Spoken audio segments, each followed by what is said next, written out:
everybody, Dan Schindler here with Drum Talk TV, and I just want to mention that this interview I did with Tommy Aldridge at NAMM 2013 is not the big announcement of him rejoining Whitesnake for the third time. Third time is a charm, right? No, actually, this was about an hour before he was allowed to say anything. And of course, at NAMM, there's always rumblings and murmurs and rumors and things. What you do have here, though, are some great lessons, words of wisdom from a drumming icon, all about, well, you'll see. Watch the interview. Enjoy. Tommy Aldridge.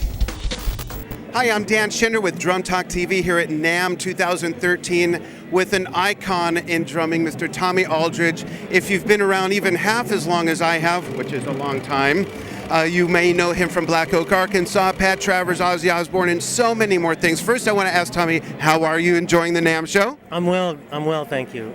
Is an icon a good thing? An icon's a great thing. And, you know, people are seeing pictures of you at newer Yamaha kits that use sub-kicks on the bass drums. Mm-hmm. And when you were younger, when I was younger, we didn't have things like that. What is your perspective on how drums have developed and what Yamaha has been doing with drums? And perhaps if you can maybe extrapolate some of your benefits you've gotten from working with sub-kicks on bass drums.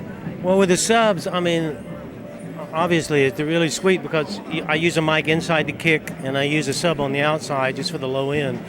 When you use two mics per drum, you know, nice things happen. And the nicest thing about the sub is a lot of PZM mics or sub mics, they tend to get real muddy. Right. And with the sub, it always keeps the definition. With the Yamaha sub kick, it always keeps a real clean definition.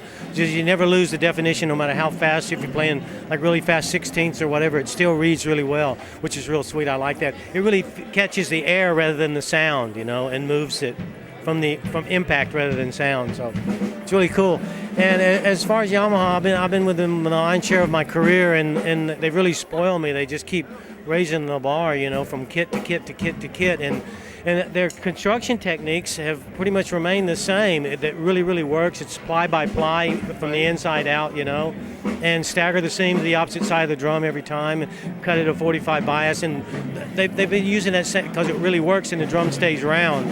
But it's the materials and the way they've laid up the plies and stuff, and the experiments they've done with bearing edge and stuff. They just not only make the most beautiful drums, but make the most durable drums, and obviously, to me, the nicest sounding kits out there, you know. That's great. What are you doing now? What can people look for from Tommy Aldridge? Well, I have a very full 2013, thankfully. Last year, I've kept a pretty low profile the last year. It's not from lack of motivation, just trying to spend a little bit more time at home. I've spent most of my life on the road, and that's not a complaint. It's a real blessing. But you know, just trying to get in my rehearsal room and try to come up with some new stuff. It's tough, you know. Yeah. You know, because it's a creative thing. It's a gift. It's not something that you can. Right. You don't just tap into it. It has to. Yeah, it's a gift. Yeah. You can't take credit for it. You know. Right. You have to give credit where it's due. Absolutely. Just waiting for the download. You know, sort of just in a humble position to receive, you know. Right, you're in the queue. Yeah, exactly. A very long queue, I think. Anyway, 2013 is really busy. Actually, I would say what I'm going to do is kind of a revisitation from something I've done in the past, but they're announcing it at 12 midday today, and they even asked me not to say anything until after midday. So that's okay. You know, a lot of our audience, they gig a lot. Some of them tour, some of them play local clubs, some of them have gold and platinum records. What's the one thing you could give any drummer at any level advice as far as preparing for playing live? What's the one big word of advice you could give from all your experience? Well, preparing for play live, well, the adrenaline comes in, and then after about the third or fourth song, the adrenaline kind of subsides. You have to make sure you can get to the end of the set if you have a physical if you're playing a physical style of music particularly. But I'm not one to give advice. I don't know enough about anything. I've just learned from making a bunch of mistakes, you know.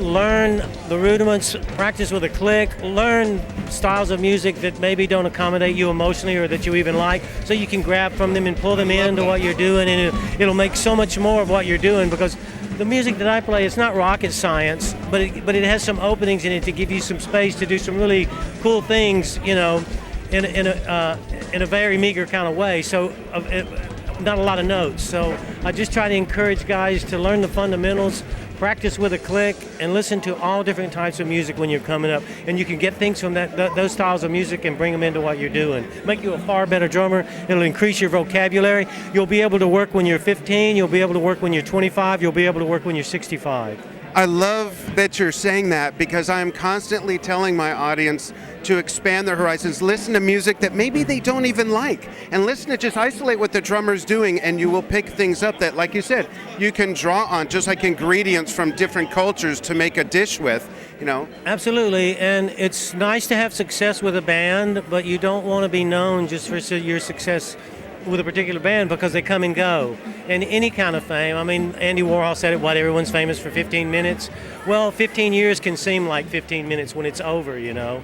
And so I always try to encourage young drummers to get a good fundamental basis of the language of the drums, which are the rudiments, and to learn to play things that they'll be able to play when they're 65. Right. And they'll be able to make a living at 65 when their band is long forgotten. Well, especially if they stay in such great shape. Well, I don't know about that, but... Last question. Who do you like or admire as far as drummers that are a little newer on the scene? And when I say newer on the scene, I mean maybe within the last 10 years or so.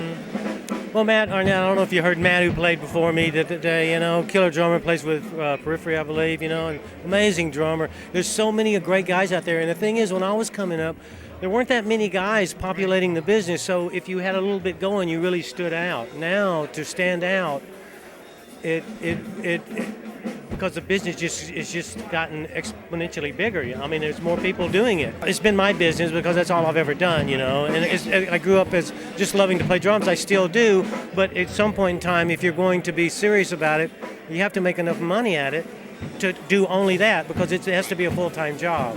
If you can't do it 24/7, and you're trying to hold down something else on the side, you need to do that at some point as you're coming up, but at some point you need to just be drums 24/7. Otherwise, because there are guys that are out there 24/7 devoted to it, you know. It's so much more competitive out there now. It's so much harder for a young guy, even though everyone plays well these days. So to distinguish yourself from all the other guys out there, it really takes something special, more special now than 15 or 20 years ago even, you know. Same with guitar players or any instrumentalist, you know. Absolutely. Thank you so much for taking some time with us. Dan Schinder here on Drum Talk TV with Tommy Aldridge. Stay tuned for more from NAMM 2013.